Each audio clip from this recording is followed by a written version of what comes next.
High বন্ধুরা, কেকাস কিচেনে আপনাদের সবাইকে স্বাগত।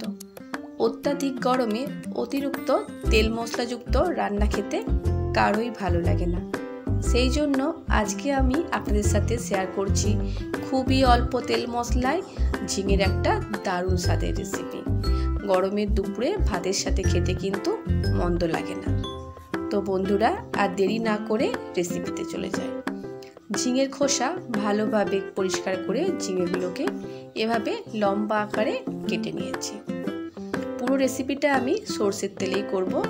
সরষের তেলে করলে কিন্তু স্বাদটা অনেকটাই বেড়ে যায়। আপনারা চাইলে সাদা তেলেও করে নিতে পারেন। বড় সাইজের একটা আলু এভাবে লম্বা করে কেটে নিয়েছি, সেটা কড়াইতে দিয়ে দিলাম। হাফ টেবিল স্পুন লবণ, অল্প পরিমাপে হলুদ অ্যাড করলাম। লবণ আর হলুদ দিয়ে গ্যাসের ফ্লেমটা মিডিয়াম রেখে আলুটা ভেজে নিচ্ছি। এতে আলু ভাজতে ভাজতেই অনেকটাই নরম হয়ে যাবে। যতক্ষণ না আলুতে গোল্ডেন ব্রাউন কালার আসে আলুটা ততক্ষণ ভেজে নিচ্ছি। আলুর কালার চেঞ্জ হয়ে গিয়েছে। এখন আলুগুলোকে অন্য একটা পাত্রে নামিয়ে নিচ্ছি। বন্ধুরা, আপনারা বাড়িতে অবশ্যই রেসিপিটা একবার ট্রাই করবেন।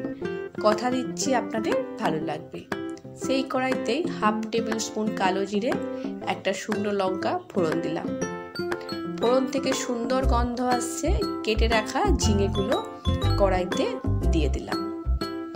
বন্ধুরা, ঝিঙে কাটার আগেই পরিষ্কার করে ধুয়ে নেবেন, তাহলে ঝিঙে কাটার পর ঝিঙেতে কোনো রকম জল থাকবে না।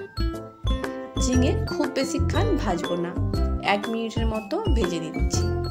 কারণ যে কোনো সবজির ক্ষেত্রে যদি অতিরিক্ত ভেজে নেন সবজির কালার নষ্ট হয়ে যায়, সেক্ষেত্রে সবজির সমস্ত পুষ্টিগুণই থাকে না। তাই একটু খেয়াল রাখতে হবে যাতে রান্নার পর সবজির মধ্যে সবজির পুষ্টিগুণ বজায় থাকে। হাফ টেবিল স্পুন লবণ অ্যাড করে কিছুক্ষণ নাড়াচাড়া করে নিলাম। একটা ঢাকনা চাপা দিয়ে 4 মিনিটের জন্য রেখে দেব। যেহেতু ঝিঙে জলীয় সবজি আর লবণ অ্যাড করেছি, ঝিঙে থেকে অটোমেটিকই জল বেরিয়ে আসবে। 4 মিনিট পর ফিরে আসলাম। ঝিঙে তার নিজস্ব জল ছেড়ে দিয়েছে। ভেজে রাখা আলুগুলো কড়াইতে দিয়ে দিলাম। এখন হাফ টেবিল স্পুন লঙ্কা গুঁড়ো, খুবই অল্প পরিমাপে একটু হলুদ গুঁড়ো অ্যাড করলাম। চিড়ে রাখা 3টে কাঁচা লঙ্কা।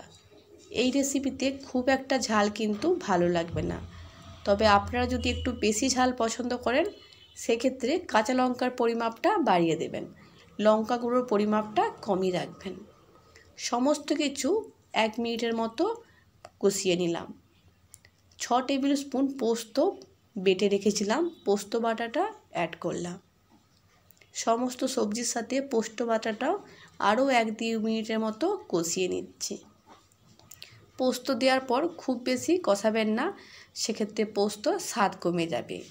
আর যখন সবজিতে পোস্ত দেবেন অবশ্যই গ্যাসের ফ্লেমটা লো রাখবেন, না হলে পোস্ত কেটে যাবে। গ্যাসের ফ্লেমটা লো রেখে 2 থেকে 3 মিনিটের মতো পোস্তটা ভেজে নিয়েছি। ওপর থেকে কেটে রাখা একটা টমেটো অ্যাড করলাম। এভাবে শেষের দিকে যদি টমেটো দেন সবজির মধ্যে দারুণ একটা ফ্লেভার আসে। টমেটো দিয়ে আরও 2 মিনিটের মতো সবজির সাথে কষিয়ে নিয়েছি। টমেটোটা এখন অনেকটাই নরম হয়ে গিয়েছে।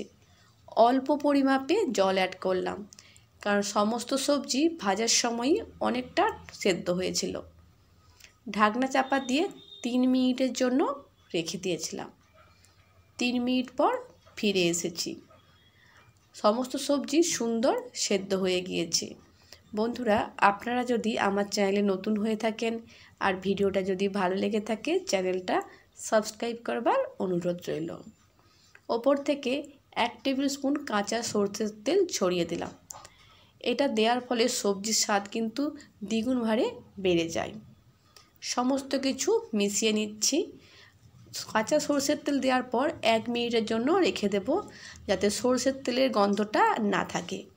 2-3টে আলু ম্যাশ করে দিয়েছি। রেসিপিটা একদম রেডি। গ্যাসের ফ্লেমটা অফ করে দিলাম। বন্ধুরা, আজকের মতো বিদায় নিচ্ছি। নতুন কোনো রান্নার ভিডিও নিয়ে আবার হাজির হব। আপনারা সকলে খুব ভালো থাকবেন আর সুস্থ থাকবেন।